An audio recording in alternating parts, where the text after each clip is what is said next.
Hello dear students, good morning all of you. Students, हम class 9th में chapter 8 motion पढ़ रहे हैं। तो हमने प्रीवियस क्लास में वेलोसिटी के बारे में स्टडी किया था। तो स्टूडेंट्स, आज की क्लास में हम एक्सीलरेशन के बारे में पढ़ने जा रहे हैं, जो कम्प्लीटली वेलोसिटी पर डिपेंड रहता है। तो चलो स्टूडेंट्स स्टार्ट करते हैं। तुम्हारा क्वेश्चन रहेगा व्हाट इज एक्सीलरेशन, कि जो एक्सीलरेशन है वो क्या होता है। The rate of change of velocity with respect to time is called acceleration, कि जो वेलोसिटी की रेट है या फिर दर है वेलोसिटी की, वो किस टाइम की किस दर के साथ चेंज हो रही है, उसको हम क्या बोलेंगे, एक्सीलरेशन। या फिर वेलोसिटी में जो चेंज होगा टाइम के साथ, उसको हम क्या बोलते हैं, एक्सीलरेशन कहते हैं। सेकंड पॉइंट क्या रहेगा, इट बिकम वेक्टर क्वांटिटी। तो ये वेलोसिटी पर डिपेंड करता है, क्योंकि अगर टाइम के साथ वेलोसिटी में जो चेंज होगा उसी को हम एक्सीलरेशन बोलते हैं। तो वेलोसिटी एक वेक्टर क्वांटिटी है, तो इसी कारण जो एक्सीलरेशन है वो भी क्या हो जाएगा, एक वेक्टर क्वांटिटी होती है। उसके बाद में इसका फार्मूला क्या होता है जो हमें न्यूमेरिकल में यूज करना है। तो एक्सीलरेशन क्या होती है, change in velocity upon time, change in velocity upon time. तो इसकी ऐसा यूनिट निकालने के लिए हम वैल्यू पुट करते हैं। तो वेलोसिटी है, हमने प्रीवियस क्लास में पढ़ा था, उसकी यूनिट क्या होती है, मीटर पर सेकंड। वेलोसिटी की यूनिट क्या होती है, मीटर पर सेकंड। उसके बाद टाइम की यूनिट क्या होती है, सेकंड। तो नीचे देखो आप, मीटर पर सेकंड में से जो ऊपर है ये वैल्यू तो सेम रहेगी।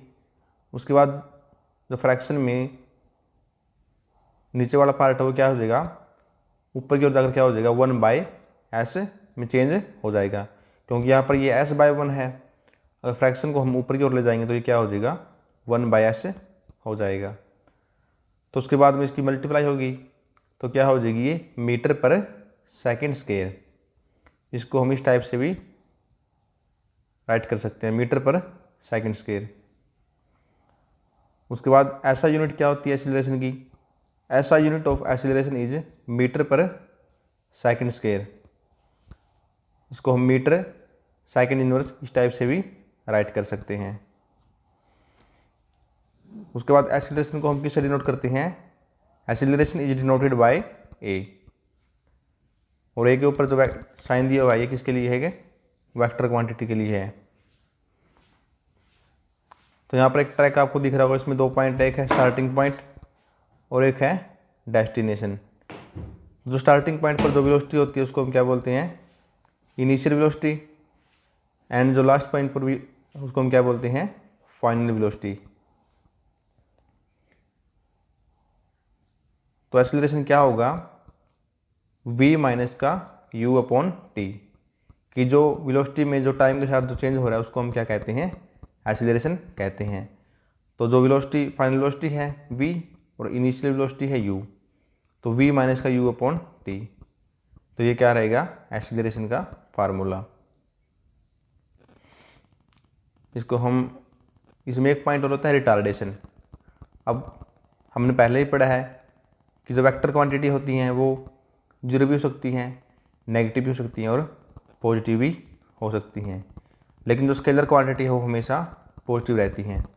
तो रिटार्डेशन में क्या रहेगा, when the acceleration become negative it is called retardation, कि जब जो एक्सीलरेशन है वो नेगेटिव हो जाता है उसको हम क्या कहते हैं, रिटार्डेशन कहते हैं। अब एक्सीलरेशन क्या है, एक वेक्टर क्वांटिटी है, तो ये नेगेटिव भी हो सकता है। तो हमने इसके बारे में ध्यान रखना है कि रिटार्डेशन क्या होता है, जब एक्सीलरेशन की वैल्यू नेगेटिव हो जाएगी तो उसको हम रिटार्डेशन बोलेंगे। तो हम एग्जांपल के साथ समझते हैं कि किस टाइप से जो एक्सीलरेशन की वैल्यू है वो नेगेटिव हो सकती है।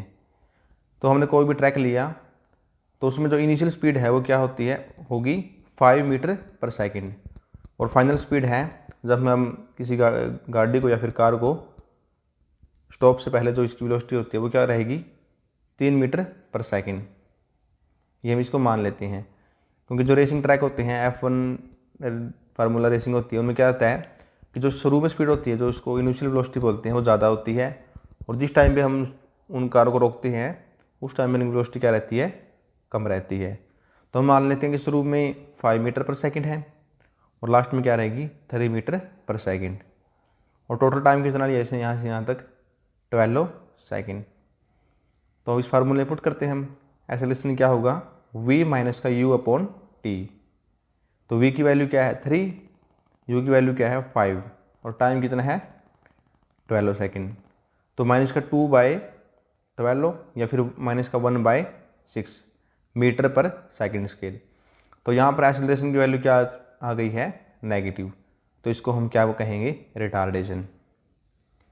उसके बाद दो डेफिनेशन है, एक है यूनिफॉर्म एक्सेलरेशन और एक है नॉन यूनिफॉर्म एक्सेलरेशन। तो यूनिफॉर्म एक्सेलरेशन क्या रहेगा, when the velocity change at uniform time, कि जब जो वेलोसिटी में चेंज हो रहा है वो टाइम के बिल्कुल साथ हो रहा है। जिस तरह अगर पहली 5 सेकेंड में अगर किसी की वेलोसिटी में 5 मीटर पर सेकेंड का चेंज हुआ है, तो नेक्स्ट टाइम उसी टाइम में उतनी ही वेलोसिटी का चेंज रहेगा। एग्जाम्पल से समझते हैं, अगर पहली 2 सेकेंड में किसी वस्तु की या फिर किसी बॉडी की वेलोसिटी में 7 मीटर पर सेकेंड का चेंज हो रहा है, तो नेक्स्ट 2 सेकेंड में भी 7 मीटर पर सेकेंड का चेंज हो रहा है, तो उसको हम कहेंगे यूनिफॉर्म एक्सीलरेशन।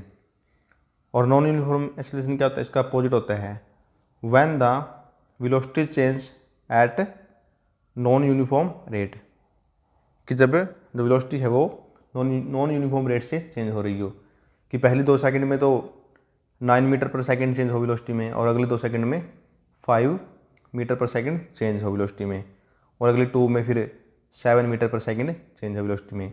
तो यहाँ पर टाइम तो सेम है लेकिन जो वेलोसिटी में चेंज है वो अलग अलग हो रहा है, तो इसी कारण ये क्या होगी नॉन यूनिफॉर्म एक्सीलरेशन।